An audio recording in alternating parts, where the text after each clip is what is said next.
मुस्लिम देशों में पीएम मोदी के दौरे की सबसे धाकड़ तस्वीर ओमान से आई है। जिस मुस्लिम देश ओमान में धुरंधर फिल्म को बैन करवा के मुनीर शहबाज और पाकिस्तान खुद को धुरंधर समझ रहे थे, मोदी ने ओमान जाते ही इनका छछूंदर बना के छोड़ दिया। ओमान ने पीएम मोदी को अपना सर्वोच्च नागरिक सम्मान दे दिया। भाई सोचिए मुनीर और शहबाज की क्या हालत हो रही होगी। ये वो सम्मान है जो ओमान ने बहुत कम विदेशी नेताओं को दिया है। नेल्सन मंडेला और क्वीन एलिजाबेथ जैसी हस्तियों को ओमान ने यह सम्मान दिया था। अब जाकर नरेंद्र मोदी को भी यह सम्मान मिल गया है। ओमान ने पीएम मोदी को ओमान का सर्वोच्च नागरिक सम्मान ऑर्डर ऑफ ओमान से सम्मानित किया।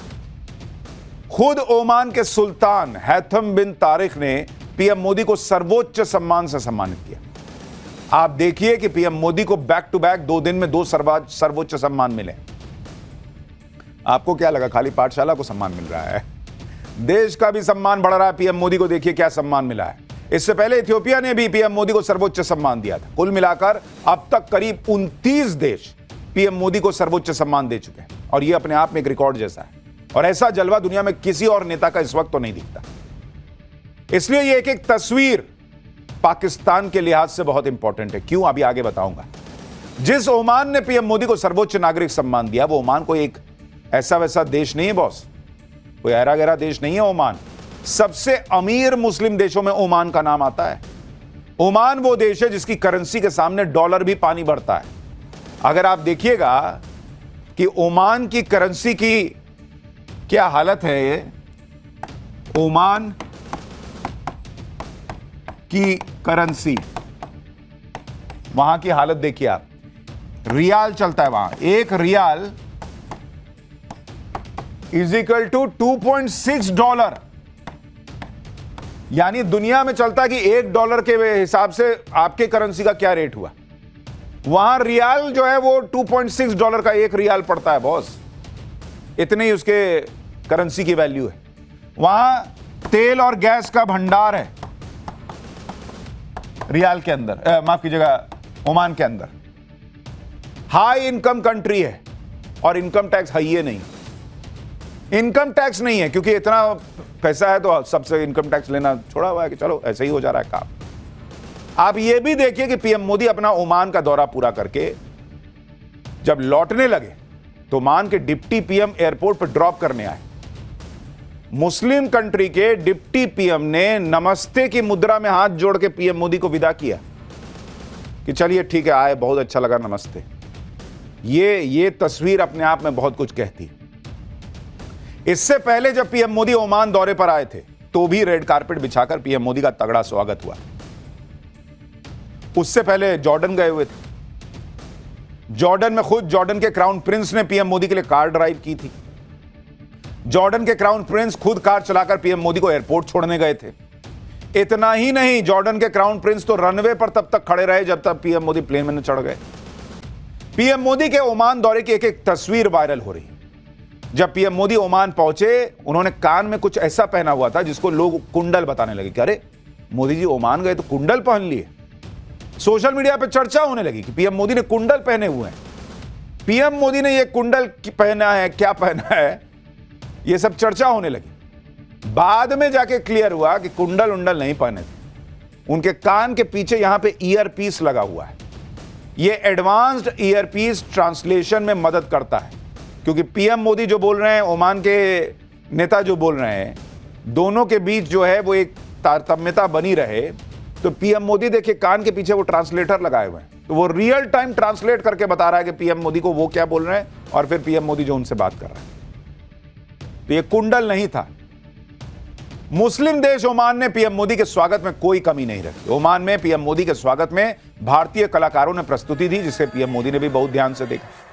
वहां वंदे मातरम की गूंज सुनाई दी। यहां वंदे मातरम पे हंगामा हो रहा है कि वंदे मातरम नहीं बोलेंगे। वहां मुस्लिम देश में वंदे मातरम की गूंज सुनाई दी। ओमान में रहने वाले भारतीयों ने वंदे मातरम गीत के साथ पीएम मोदी का स्वागत किया। पीएम मोदी जब ओमान में भारतीय समुदाय से मिले तो वहां मोदी मोदी के नारे भी लगने लगे। देखिए क्या हुआ।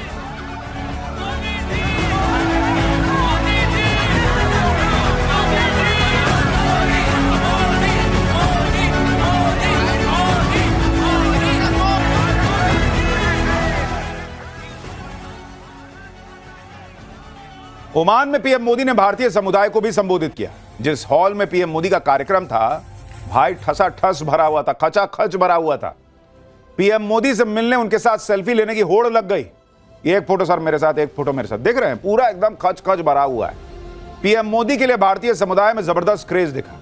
पीएम मोदी जब भाषण देने आए, भाई साहब मोदी मोदी होने लगा, पूरा हॉल गूंजने लगा, बोल ही नहीं पा रहे, इतना मोदी मोदी हो गया। सुनिए क्या हुआ।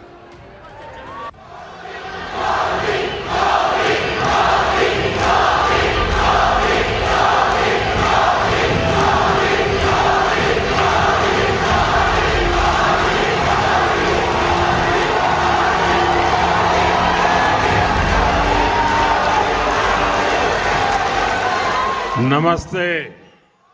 मुस्लिम देश ओमान में मोदी मोदी गूंज रहा है। यह सुनकर पाकिस्तान के कान से तो धुआं ही फेंकेगा, क्योंकि पाकिस्तान के नेता जब इन मुस्लिम देशों में जाते हैं तो उनकी दो कौड़ी की इज्जत नहीं होती। दूसरी तरफ पीएम मोदी ने भारत को ऐसा पावर हाउस बनाकर रखा हुआ है कि मुस्लिम देश भी भारत की आर्थिक तरक्की से जुड़ रहे हैं। और ओमान, मैंने आपको बताया ना कि पूरा संपन्न देश है, फिर भी उसको पता है कि भविष्य भारत का है। भारत से जुड़ना ओमान के लिए भी फायदेमंद है। भारत ओमान बिजनेस फोरम को संबोधित करते हुए पीएम मोदी ने भी भारत की रॉकेट की रफ्तार से आगे बढ़ती अर्थव्यवस्था का जिक्र किया। उन्होंने इशारों में राहुल गांधी को जवाब दे दिया, जो जर्मनी से भारत की अर्थव्यवस्था की खामियां गिना रहे हैं, झूठे गिना रहे हैं। सुनिए, पीएम मोदी ने देश के इकोनॉमिक डीएनए को बदलने की बात कहकर ओमान से कैसे राहुल गांधी को जर्मनी में समझा दिया कि जो बोल रहे हैं उसका कोई मतलब है आपका। राहुल जी सुनिए। लोग अक्सर पूछते हैं कि दुनिया में इतनी अनिश्चितता है, ग्लोबल इकोनॉमी भी मुश्किलों में है, तो ऐसे में भारत 8% से अधिक की ग्रोथ कैसे अचीव कर रहा है। मैं आपको इसका बड़ा रीजन बताता हूं। असल में बीते 11 वर्षों के दौरान भारत ने सिर्फ पॉलिसी नहीं बदली है, भारत ने अपना इकोनॉमिक डीएनए बदला है।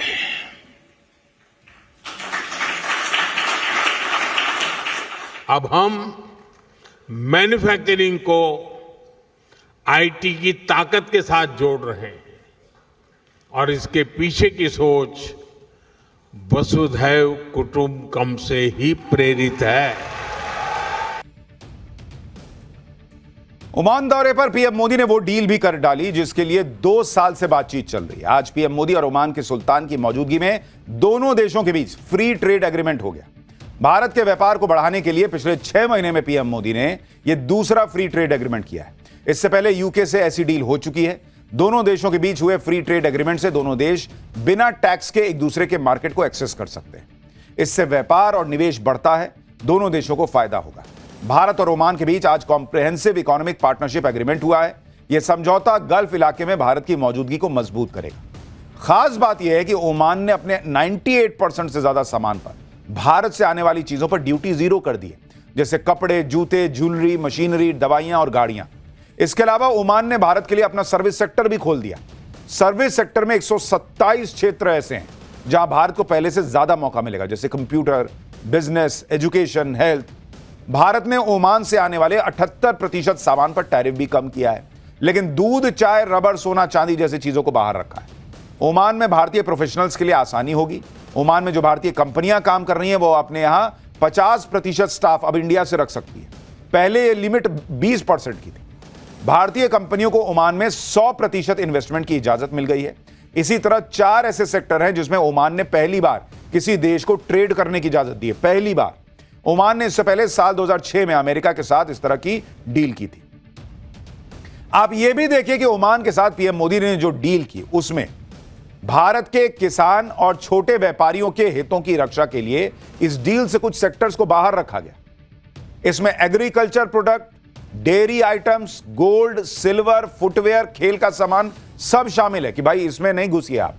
यह हमारे लिए भी जरूरी है और जो खाने पीने की चीजें हैं वो हमारे किसान के लिए जरूरी है। इन सेक्टर्स में कोई ड्यूटी कंसेशन नहीं दिया भारत ने, यानी इन सेक्टर्स में घरेलू उत्पादों को बचाने के लिए इसे फ्री ट्रेड एग्रीमेंट से बाहर रखा गया। और ऐसा भारत ने अपनी शर्तों पर किया, बिना ओमान को कोई कंसेशन दिए हुए।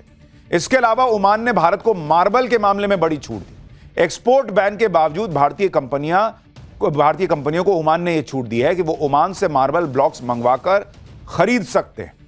यानी भारत ने ओमान के साथ अपनी शर्तों पर डील की। जो राहुल गांधी कहते हैं ना कि भाई अरे नरेंद्र मोदी और डोनाल्ड ट्रंप की डील नहीं हो रही, या ट्रंप जो अपने हिसाब से चीजें करा ले रहे हैं। भाई ट्रंप हो चाहे ओमान हो, नरेंद्र मोदी अपने हिसाब से, अपने देश के हित के हिसाब से चलते हैं, और इसलिए एग्रीकल्चर प्रोडक्ट से कोई समझौता नहीं किया। इसी बात पर अमेरिका के साथ भी ट्रेड डील फंसी हुई। अमेरिका चाहता है पीएम मोदी बिना कोई इंपोर्ट ड्यूटी लगाए अमेरिका के एग्रीकल्चर प्रोडक्ट्स को भारत में बिकने दें, लेकिन अगर ऐसा होगा तो हमारे किसानों को नुकसान होगा, और इसीलिए पीएम मोदी अड़े हुए हैं कि ना, ये नहीं हो सकता, ये नहीं होगा। आगे की बात करो। ओमान के साथ डील में भी पीएम मोदी ने यह बता दिया कि भारत अपनी शर्तों पर डील करता है। दूसरी तरफ अमेरिकी राष्ट्रपति डोनाल्ड ट्रंप भारत पर टैरिफ लगाकर सोच रहे थे कि वो भारत का बड़ा नुकसान कर देंगे, लेकिन अमेरिकी मार्केट की भरपाई के लिए पीएम मोदी लगातार दूसरे देशों से ताबड़तोड़ डील कर रहे हैं। अभी न्यूजीलैंड, यूरोपीय यूनियन, चिली, पेरू, इजराइल के साथ फ्री ट्रेड एग्रीमेंट पर बात चल रही। ओमान से हो ही गया, यूके से हो ही गया। यानी जितना अपना मार्केट खोलना है खोल लो। तो वो कहते हैं ना, अंग्रेजी में एक कहावत है, ब्लेसिंग इन डिस्गाइज। ट्रंप ने जो किया, हमारा नुकसान तो नहीं किया, हमारे मार्केट और फैला दिए, हमारे व्यापारियों का और फायदा करा दिया कि जाओ ये भी मार्केट है, वो भी मार्केट है। ओमान के साथ हुए फ्री ट्रेड एग्रीमेंट में पहली बार भारत की पारंपरिक दवाओं को भी शामिल किया गया। इससे भारत में जो पारंपरिक दवाओं से जुड़े आयुष प्रोडक्ट्स हैं, उसकी पहुंच गल्फ देशों तक बढ़ेगी। यह पहली बार है कि जब भारत की ट्रेडिशनल मेडिसिन को व्यापारिक समझौते में शामिल किया गया है। इधर पीएम मोदी मुस्लिम देशों के साथ बड़ी बड़ी डील निपटा रहे हैं, उधर पाकिस्तान का मुनीर ट्रंप और मुस्लिम देशों के बीच फंस गया है। ट्रंप की चापलूसी के चक्कर में मुनीर ऐसा फंसा है कि अगर अमेरिकी राष्ट्रपति को हां बोला तो पाकिस्तान में गृह युद्ध हो सकता है, अगर अमेरिका को ना बोला तो ट्रंप जो है वो छोड़ेंगे नहीं। इसलिए खबर है कि जल्दी ही मुनीर भागा भागा अमेरिका जा सकता है राष्ट्रपति ट्रंप से मिलने। दरअसल डोनाल्ड ट्रंप को खुश करने के चक्कर में और मुस्लिम देशों का रहनुमा बनने के चक्कर में पाकिस्तान ट्रंप के गाजा पीस प्रोसेस का हिस्सा तो बन गया,